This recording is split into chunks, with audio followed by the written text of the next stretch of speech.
Maka agama-agama yang dibawa oleh para nabi itu sesungguhnya satu. Ada apa di Indonesia? Apakah punya peradaban juga? Pada abad Masehi itu.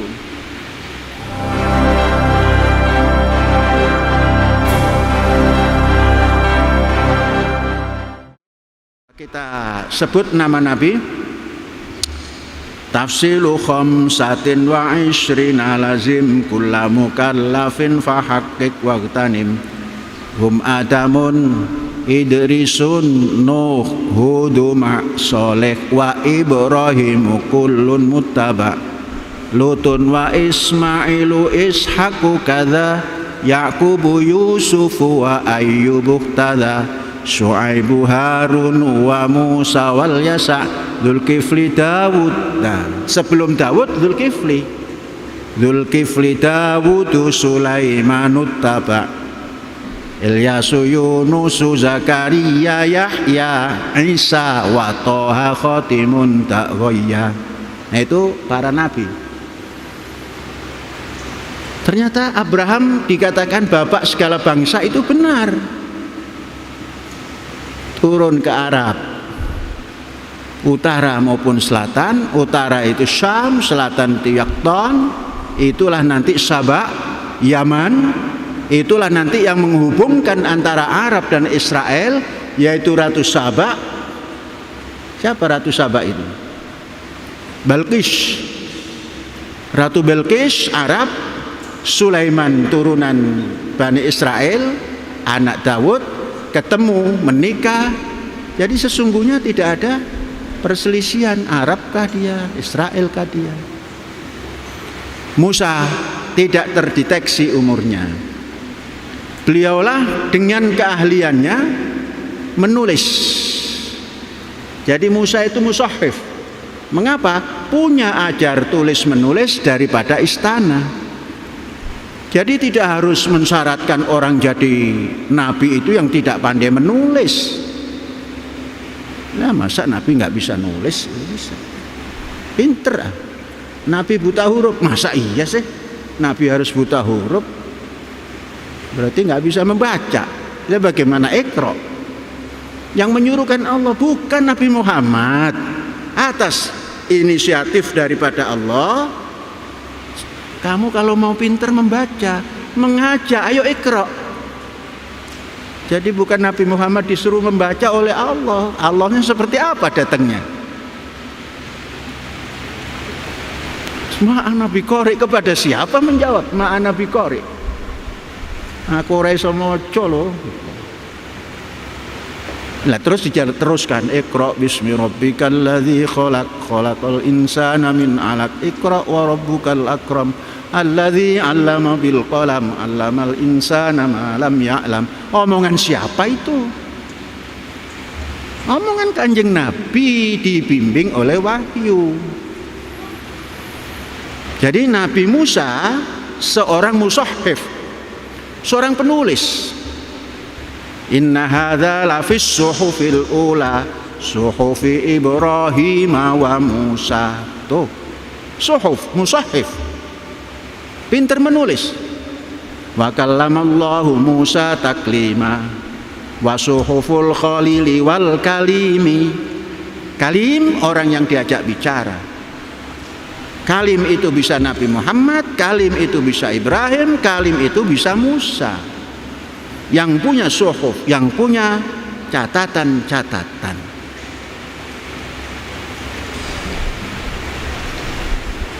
Kenapa tidak Harun? Ya enggak kenapa-kenapa, memang derajatnya beda-beda. Maka kalau baca surat Sabihis ya, ujungnya kan inna hadza lafis suhufil ula suhufi Ibrahim wa Musa. Harun, Musa, apa Musa dan Ibrahim ada di sebelah kanan, sebelah kiri Wak Harun. Itu protes, Mang Harun protes, kenapa saya nggak disebut gitu. Nah ini anekdot, bukan cerita ya, anekdot supaya nggak ngantuk. Sudah cerita? Kemudian turun, Nabi Musa itu turunan Lewi, turunan anak daripada siapa tadi? Nabi Yakub yang namanya Lewi. Lewi menurunkan Nabi Musa. Yakub tadi punya anak Yusuf. Yusuf ini turunannya tidak banyak dicantumkan dalam kebesaran-kebesaran Bani Israel. Jadi Lewi menurunkan Musa. Musa membawa Taurat. Dari mana kita tahu? Wa arba'un minal kutubi gini. Wal malakul ladzi bila abin wa la aklala syurba wala naumalahum tafsilu khamsatin. Sudah. Wa arba'un minal kitabi tuzkaru wal malakul ladzi bila abin wa la aklala syurba wala naumalahum tafsilu asyri minhum jibrilu mikalu israfilu izrailu mungkar nakirun wa raqibun wa kada atidun malikun warid wa nuqtada wa arba'un minal kitabi zaburu dawud wa injilu ala isa wa furqanu ala khairil mala wa suhuful khalili wal kalimi fiha kalamul hakamil alimi. Nah gitu. Zabur Dawud, Tauratu Musa, wa Injilu ala Isa, wa Furqanu ala khairil mala. 4. Kemudian turun lagi Musa ke kanan menjadi ketemu Dawud, Sulaiman, turun lagi terakhir ketemu Isa alaihissalam. Isa alaihissalam itu di dalam perjanjian baru silsilahnya singkat. Silsilahnya Isa, Dawud, Ibrahim. Artinya masuk pada Ibrahim. Kalau Isa tengahnya Dawud, atasnya Ibrahim, maknanya kakek moyangnya satu dengan Ismail, satu dengan Yakub, atau satu dengan Ishak. Artinya ya satu. Maka agama-agama yang dibawa oleh para nabi itu sesungguhnya satu. Kemudian karena pembawanya ini punya istilahnya vested interest atau punya ego suku, maka terjadi seakan-akan berpecah. Kemudian dari Yahuda, putra Nabi Yakub yang Yahuda itu, nanti keturunannya ada yang membuat koreksi-koreksi pada perjalanan Bani Israel. Bani Israel ini menjadi banyak yang kumprung, banyak yang tidak pada rel lagi, tidak pada suhuf Ibrahim wa suhuf Musa wa tarnim Dawud. Tarnim Dawud itu Mazmur Dawud atau Zabur Dawud, keluar semua. Maka tahun 600 sekian sebelum Masehi ada ada meluruskan, mengajak kembali pada ajaran kakek moyangnya. Nah itulah Yudaisme. Keluarlah ajaran Yahudi alias Yudaisme. Dan baru eksis menjelang Nabi Isa wafat. Ya seabad sebelum Nabi Isa wafat, baru itu agama Yahudi itu eksis dengan aturan-aturan yang ketat, hitam putih. Setelah mengenal suhuf Ibrahim, suhuf Musa, dan Mazmur Dawud atau Zabur Dawud, disimpulkan keluarlah menjadi ajaran atau agama Yahud. Sedangkan Ibrahim, maka Ibrahim Yahudiyan wala Nasraniyan. Ibrahim bukan orang Yahudi dan juga bukan orang Nasrani. Nah, pada ketika lahir Nabi Isa, orang-orang Yahudi itu masih belum mengembangkan ajaran dengan sesungguhnya. Namun sudah pada prinsip dasarnya. Nabi Isa lahir sampai Nabi Isa dibaptis oleh Yahya kalau nggak salah itu. Dibaptis itu dinubatkan. Maka dulu ada kawan kita yang menamakan Yahya. Coba urutan kemana itu?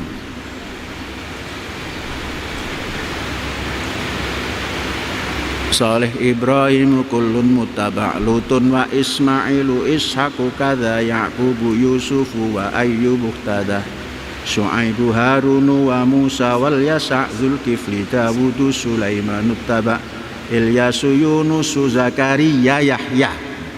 Zakaria, kemudian Yahya. Zakaria melahirkan nanti yang menamakan Maryam. Kemudian Yahya ini sang pembaptis kalau dalam perjanjian baru.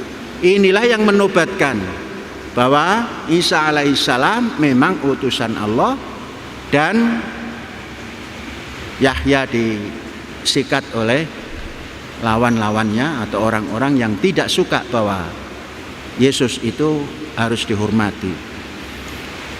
Akhirnya Isa mempunyai punakawan atau istilah lain Hawariyun. Satu di antara Hawariyunnya itu yang namanya Yudas Iskariot. Yudas Iskariot ini orang yang sangat lihai, sangat dekat dengan Nabi Isa, tapi juga dialah yang selalu menggelapkan keuangan.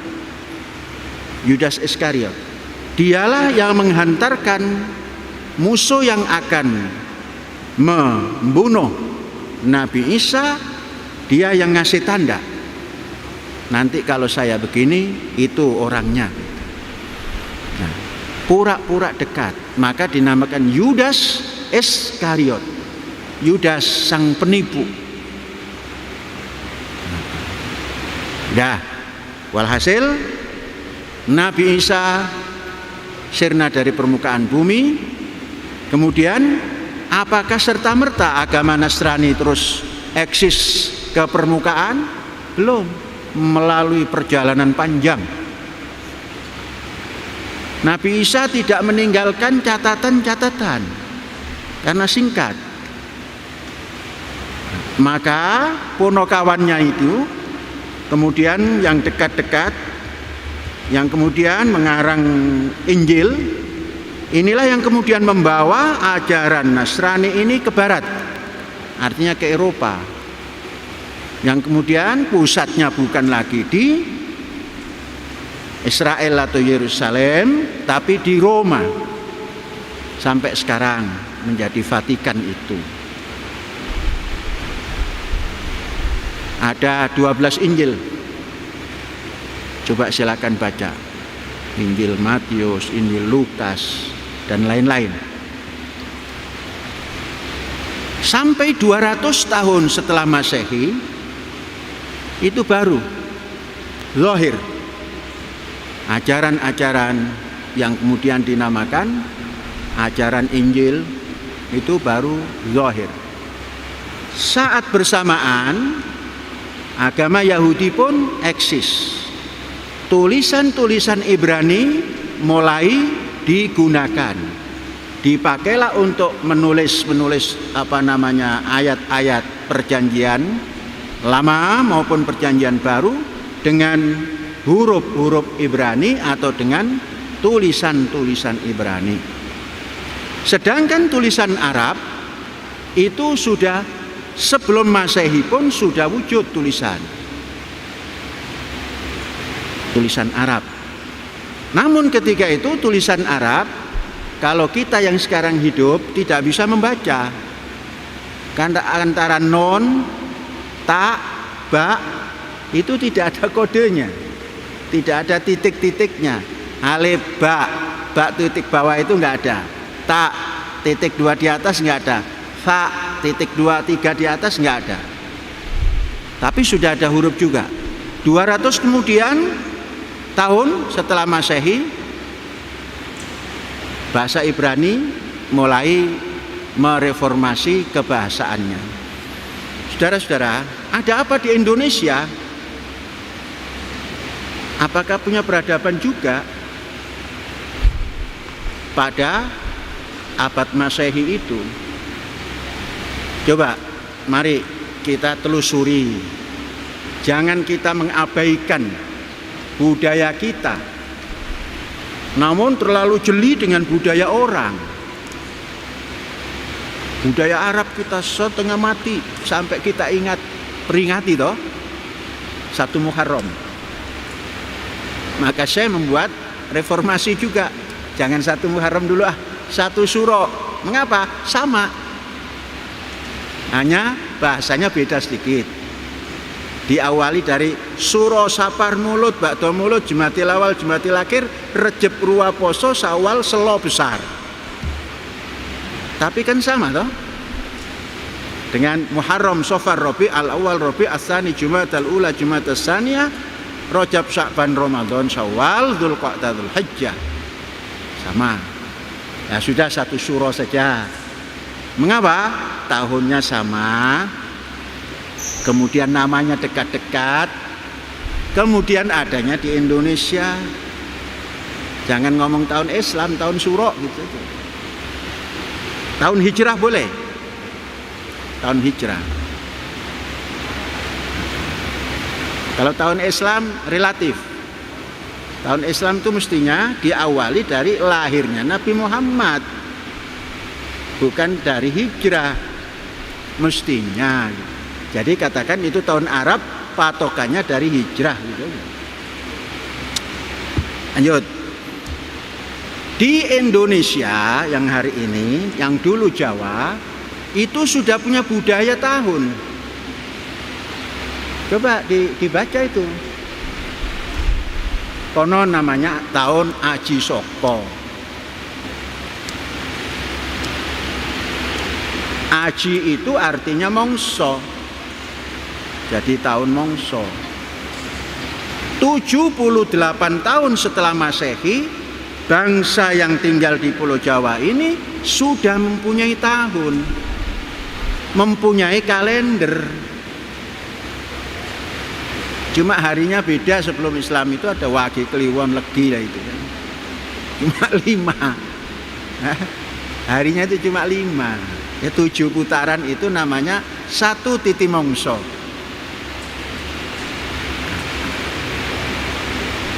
Siapa yang punya tahun, itu punya budaya. Maka karena Arab ketika itu belum punya tahun, maka cepat-cepat membuat tahun namanya tahun hijrah. Kalau tidak, tersingkir. China punya, Persia punya, Eropa dan lain-lain punya, yaitu Masehi. Jawa ketika itu punya, yaitu tadi, tahun Soko tadi. Beda 78 tahun dari Masehi. Kok saudara tidak senang kalau punya tahun? Itu mah tahun Jawa itu. Kelenik. Enggak kelenik, enggak apa. Hebat Kalau saya mengatakan hebat punya tahun. Arab saja belakangan kok. Kalaulah itu dinamakan Islam belakangan nih.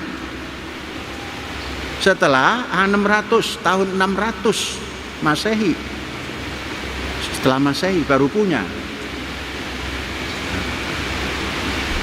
Kalau toh itu dinamakan tahun Islam. Tahun Jawa lebih tua. Cuma itu namanya orang punya yang bermakna tapi tidak pernah dipedulikan. seperti khimar. Dalam Quran disimpulkan kama salil khimar yahmilu asfaro. Kaya dene itu seperti khimar yang membawa buku. Pernah baca nggak khimar itu bukunya yang dibawa banyak itu, pernah dibaca? Nggak pernah. Seperti orang Indonesia tidak pernah menghormati budaya kalender yang dimiliki. Persis khimar. Kata Quran, wong sing kaya mengkono kuwi kama salil khimar, kaya dene khimar yahmilu nggawa asfara, apa iku buku. Itu kalau dulu kita diajar ngaji gunduk apa namanya jenggotan itu. Kata kiai begitu. Lah surat saudara beria-iya mempelajari tahun Masehi, abad sekian. Lah kamu punya tahun Jawa kok nggak pernah dihormati. Nah, di sini di tempat kita ini mulai menghormati, merubah perayaan satu Syuro. Itu dalam rangka menggabungkan semua ini. Mengapa? Jiwa toleransi. Baru setelah itu 500 tahun kemudian masuk ke 600, lahirlah tokoh dunia. Kalau kata orang China, tokoh yang sangat cerdas. Dia bukan sekedar nabi tapi manusia cerdas. Muhammad ibnu Abdullah, Nabiyuna Muhammadu ibnu Abdullah. Abuhu Abdullah Abdul Muttalib wa Hashimun Abdu Manafin yantasib wa ummuhu Aminatuz Zuhriyah Ardo'atu Halimatus Sa'diyah. Kita lanjutkan, lahirlah Nabi Muhammad. Ada apa di Indonesia seumur dengan Nabi Muhammad? Di Indonesia ada tokoh besar, cuma yang tahu